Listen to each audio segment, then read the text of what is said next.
ASMR video. Today we got something a little bit different. I'm a big fan of music. I listen to a lot of genres of music, a lot of kinds. And hip hop or rap happens to be one of those genres. And with all that's going on in rap right now, hip hop with Kendrick, with Drake, with jcole, with Kanye, with Rick Ross, it's crazy. And I figured I would do a little breakdown on here, a little bit of an analysis of the beef, the disses, everything like that. Go through some lyrics, and just catch you guys up if you haven't been following, and dive deep for those that know what's going on but haven't given it much thought. So yeah. So obviously, I'm sure this diss and beef all stems from years and years of, little things here and there, but we'll start from, where this all started just a few weeks ago. Metro Boomin and Future release their collab project, We Don't Trust You, and Kendrick Lamar features on the song Like That. Like that, like that, like that. Now, on Like That, sorry, I've just got all the things open here, so I'm trying to, there we go. And now, there was really no suspicion of anything happening. I mean, this feels like it came out of nowhere, for the audience at least. But here we are. Kendrick goes right at, pretty blatantly at Drake and jcole. Saying things like, there's so many things here. Fuck sneak dissin', first person shooter, I hope they came with 3 switches. So obviously Drake and jcole recently collaborating on, was it Drake's song, first person shooter, Drake featuring jcole or whatever. And then obviously the very famous line now, there's a lot of things in here, sort of, think I won't drop the location, I still got PTSD.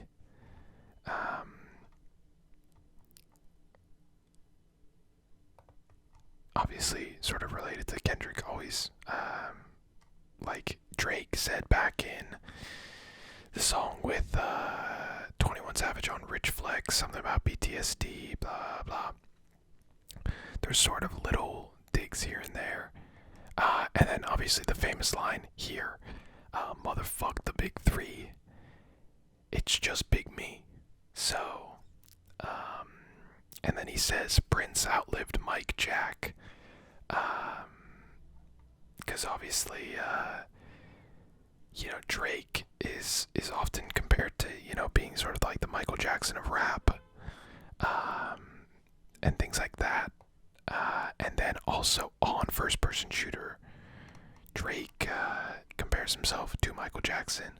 And obviously Kendrick here is saying, Prince outlived Mike Jack, so he's Prince. So this drops, it goes absolutely crazy, and Drake does not take too long to respond. So this song actually leaked. Let me get it. There it is. So this song actually leaked.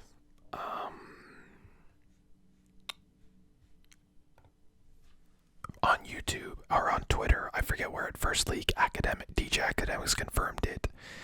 And it's called Push-Ups. And Drake just goes right at him.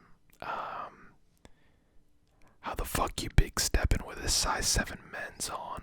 So just making fun of his height. I think honestly the beginning started a bit weak, but then he starts getting into it, because Top told you drop and give me 50, like some push-ups. A little bit of a double entendre here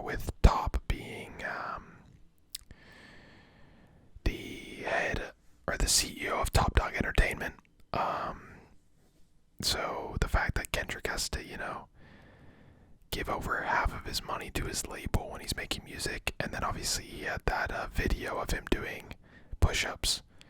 And also maybe even Drake saying, like, drop and give me 50 because, like, I'm putting all these people on. I deserve 50% because, the Drake cosign is very important in rap. Pull your contract because we got to see the split. The way you're doing splits, bitch, your pants might rip. That's pretty good too. Again, back to like having to split the money he makes with his label or whatever. Maroon 5 need a verse. You better make it witty. Then we need a verse for the Swifties. Just like making fun of the verses that Kendrick's done for other artists, which I don't know. Drake has definitely done some features that like are not great either. But what else is on here?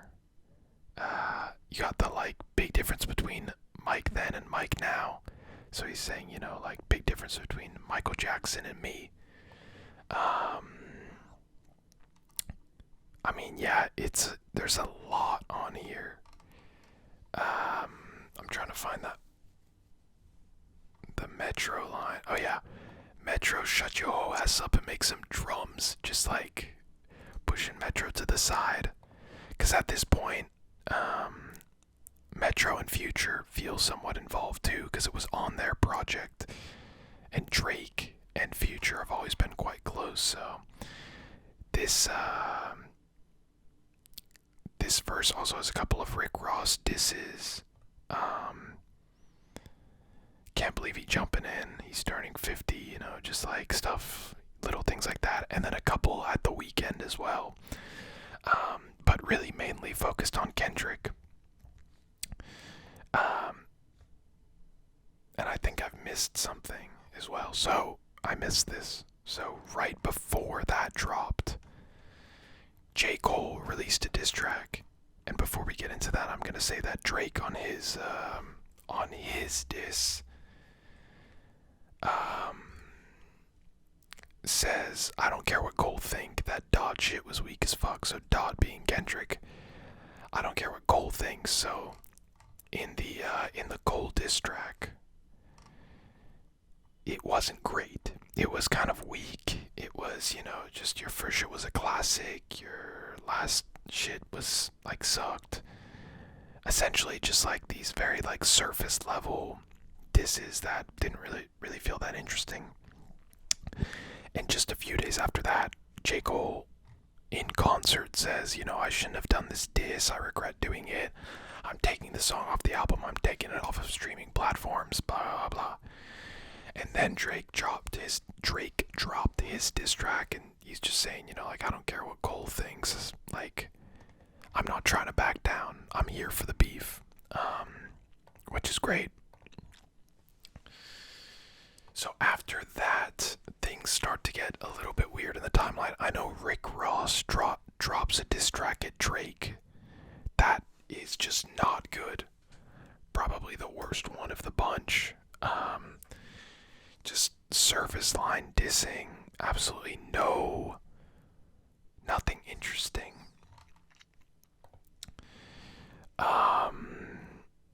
So yeah, honestly I won't even bother with that because it's a waste of time and it's way too long.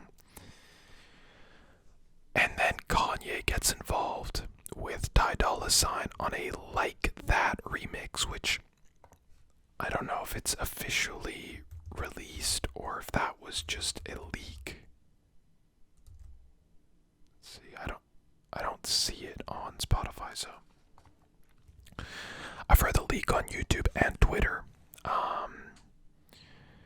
So they go back on that Like That beat, the original beat that Kendrick dissed Drake on in the beginning, and they get the Inter Milan Ultras singing, who also sang on Carnival, like at the beginning of Carnival, like go go go go, like that like thing, Kanye's verse is alright. It's nothing that amazing. And the disses aren't great.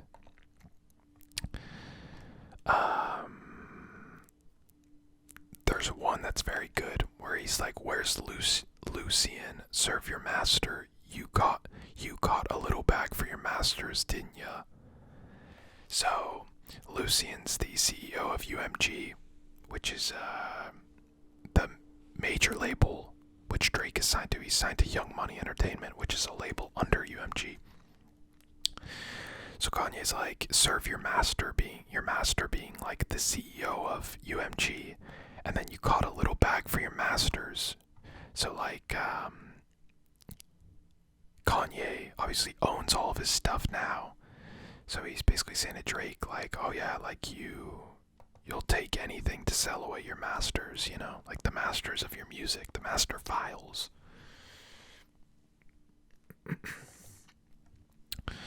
And then there's one, there's some other disses in there, but honestly, nothing like that amazing. A little bit of like some interpolations of lines from the original song. And then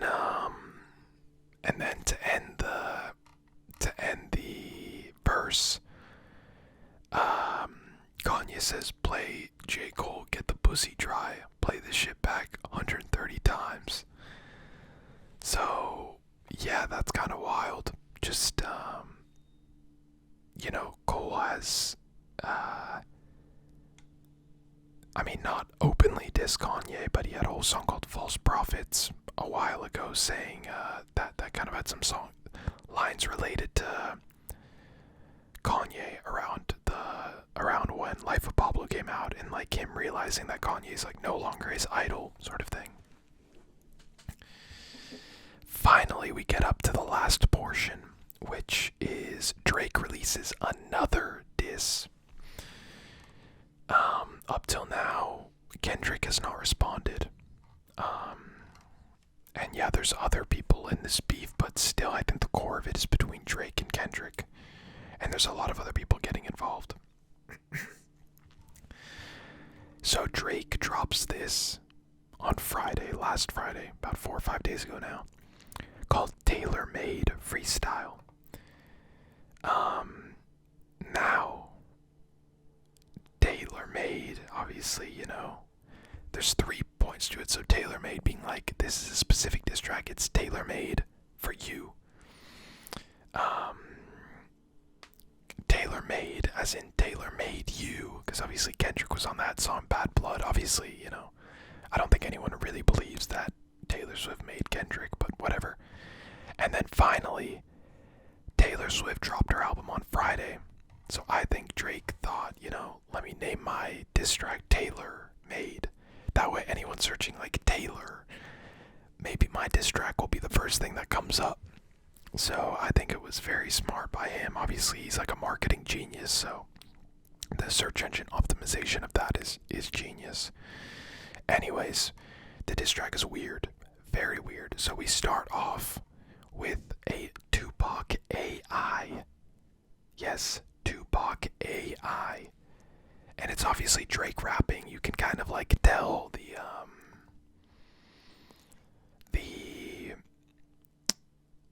that he's using that it's Drake rapping, and then it's like Tupac's like voice AI'd in. You have to hear it for yourself. So yeah, Drake starts by like taunting Kendrick by using obviously Tupac. And Kendrick obviously used Tupac's thing in Mortal Man, like the outro for To Pimp a Butterfly. So yeah, it's a bit of a weird verse, just like there's a lot of interesting disses about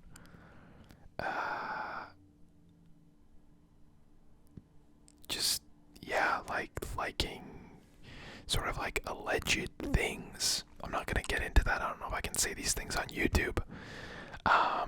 Just some stuff with Millie Bobby Brown. There's some weird stuff. Again, he references Kendrick's height. And yeah.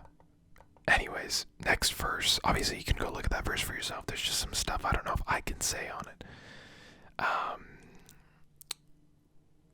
And next, we get a Snoop Dogg verse, which is also AI. So yeah. So it's a bit weird because it's like, yeah, it's kind of just, again, Snoop speaking to Kendrick like this. Well, Snoop Dogg, Drake, speaking to him sort of like he's like a little brother kind of thing. And finally, then, do we get the Drake diss with his actual voice at the end. So yeah, I think it's also like a nod to the fact that Kendrick accused Drake of ghostwriting, and now Drake is like writing for Tupac and Snoop Dogg in this song. Obviously, not actually writing for them, because it's AI, but you know what I mean. There's a few disses at PG Lang, and then Kendrick says, "But now we gotta wait a fucking week, cause Taylor Swift is your new top, and if she about to drop, she gotta approve. This girl really about to make you act like you're not in a feud. She tailor-made your schedule with Ant, you're out of the loop." So it's basically saying that, you know, Top, or like the CEO, well, it's basically saying that Kendrick's label, which is also Taylor Swift's label now, I believe, is prioritizing Taylor Swift and saying like, oh, Taylor wants to release this week, so you can't drop anything, Kendrick. Saying, you know, she's got to approve it, she's got to do this. So yeah, it's honestly like, it's very, Drake is very much trying to poke the bear here. At the end, he's like, you know, shout out to Taylor Swift, biggest gangster in the rap game right now. You know, I moved my album when she dropped, I said that already. Just like, essentially just trying to bait Kendrick and reel him into dissing him back. And then he says, you know, I know you're in that New York City apartment, you're struggling right now. I know it, in the notepad doing lyrical gymnastics, my boy. You better have a motherfucking quintuple entendre on that shit, some shit I don't even understand. That shit better be crazy, we waiting on you. So the way Drake is like phrasing this is like trying to get everyone on his side to be like, Kendrick, reply. And typically in like a diss, like a beef, you know, like the way he's approaching it is very different. You know, he's like, come on, reply, we all want to hear it, you know, which is true. We do all want to hear it. So that's where we're at right now. You guys let me know if you do want to hear, if there is more. If you want a part 2 to this video, I'm sorry it was a little bit longer and a little bit all over the place, but that's kind of how these things happen. And let me know, like, who's had the best track so far, who's had the worst track, what's been the best lyric, what's been the best diss, whose side are you on? Let me know. And I'll catch you guys next time. Well, don't forget to like, comment, subscribe, please. And I will catch you guys next time. Peace.